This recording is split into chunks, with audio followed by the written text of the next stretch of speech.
Hello guys, আপনারা সবাই কেমন আছেন? আশা করি ভালো আছেন, আর আমিও অনেক ভালো আছি। সকাল সকাল চলে এসেছি রান্না করতে। এখানে আমি ফুলকপিতে একটা নতুন রেসিপি বানাবো। পুরো ভিডিওটা দেখতে থাকুন। এরকম করে রান্না করলে খুব টেস্টি হয় খাবারটা খেতে। আর এখানে আমি লাল লাল করে ভেজে নেব।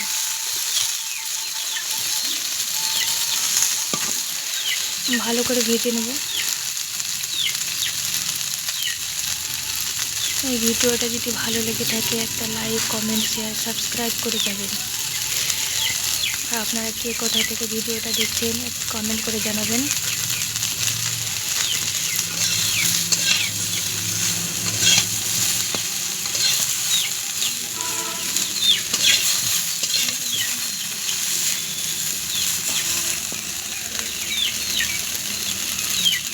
এই রেসিপিটা আমি আগে কখনো বানাইনি, তবে মায়ের হাতে অনেকবার খেয়েছি। খুব সুন্দর লাগে খেতে। এতটাই টেস্টি হয় যে ছোট বাচ্চারা, বড়রা সবাই চেটে পুটে খাবে। রুটি দিয়ে হোক বা ভাত দিয়ে হোক, অনেকটাই খেতে সুন্দর হয়। তার জন্য আমিও ভাবলাম মায়ের হাতে তো অনেক খেয়েছি, এবার আমি একবার ট্রাই করে দেখি যে রান্নাটা কেমন পারি, আর সেটা আপনাদের সঙ্গেও শেয়ার করছি। দেখতে থাকুন পুরো ভিডিওটা, কেউ স্কিপ করবেন না।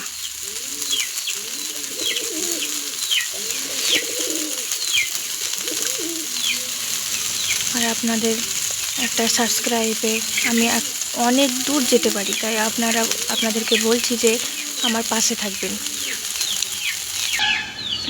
এবার তেলে দিয়ে দিয়েছি বড়িগুলো লাল লাল করে ভেজে নেব।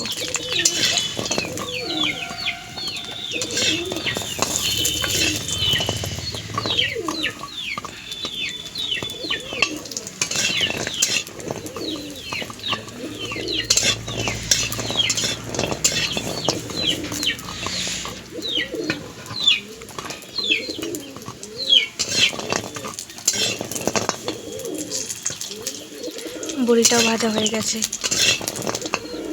তুলে নেব।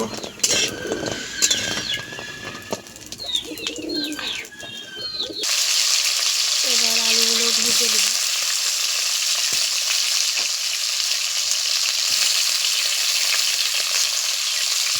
আলুগুলো খুব সুন্দর করে ভেজে দেবো, লাল লাল করে।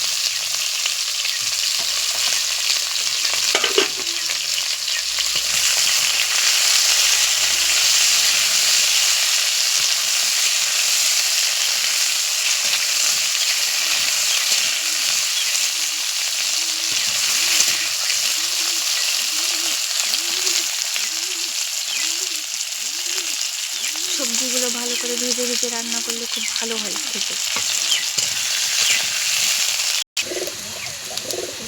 দেখুন আলুটাও লাল লাল করে ভেজে নিয়েছি।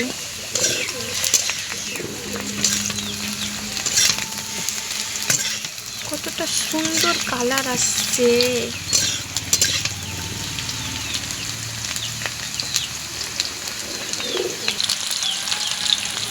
পেঁয়াজটাও লাল লাল করে ভেজে নেব।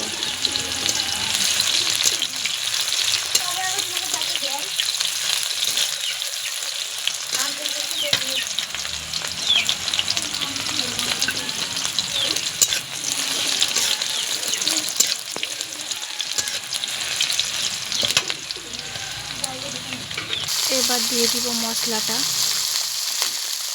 এখানে আছে হলুদ গুঁড়ো, লঙ্কা গুঁড়ো, লবণ, আর এখানে আদা জিরে বাটা দিয়ে দিব এখন।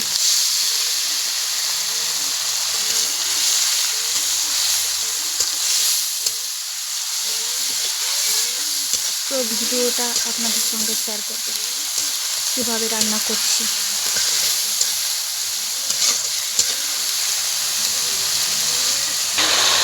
দেখুন মশলাটা দিয়েও তেল ছেড়ে দিয়েছি, কতটা সুন্দর।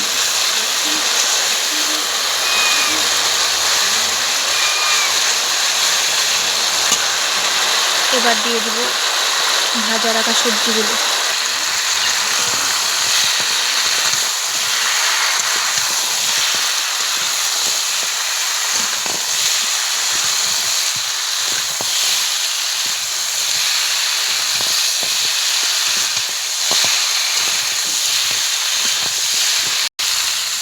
মশলাটা দিয়ে খুব ভালো করে কষিয়ে নেব, ঢাকা দিয়ে দিয়ে ভালো করে কষিয়ে নেব।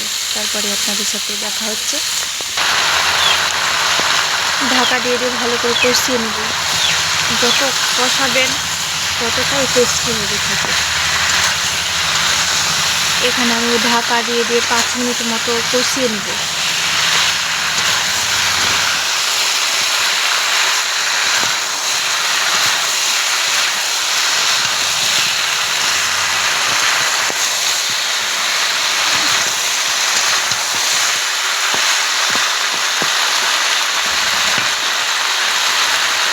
দেখুন কালারটা কত সুন্দর হয়েছে।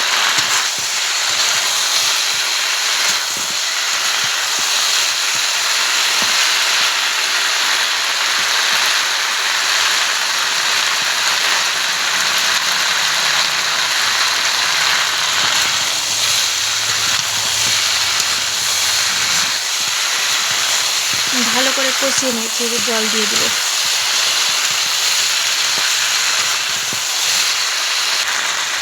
দিয়ে দিব জল।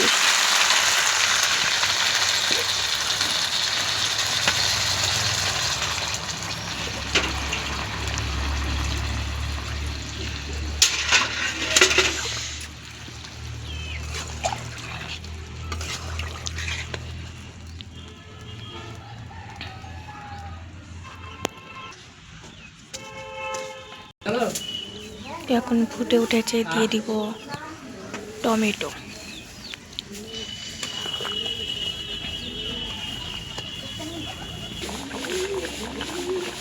তরকারিটা আমার রান্না করা হয়ে গেছে, এখন নামিয়ে নেব। তার জন্যে দিয়ে দিব গরম মশলা।